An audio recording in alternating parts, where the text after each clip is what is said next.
আবিরের চোখ পড়ে দূরে দরজায় দাঁড়ানো মেঘের দিকে। কয়েক সেকেন্ড পরেই হাসি থামিয়ে চোখ নামিয়ে নিল আবির। তানভীর তৎক্ষণাৎ বলে উঠল, মেঘ, পকোড়া খাবি?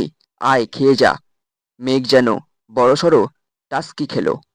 ভাইয়া তাকে খাবার খেতে ডাকছে। এতগুলো বছরে এরকম ঘটনা তার সাথে কখনো ঘটেনি।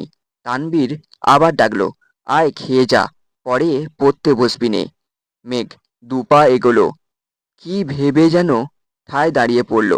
কিছুটা অভিমানী কণ্ঠে উত্তর দিল, তোমরা খাও, আমি খাবো না। আবারও পড়ার রুমে চলে গেল মেঘ। তানভীর আর আবিরও আর বেশি কথা বলল না। খাওয়া শেষ করে আবির নিজের রুমে গেল। তানভীর পুনরায় পার্টি অফিসে ছুটল। মিটিং আছে তার। ভাই ডেকেছে, বিধায় মিটিং।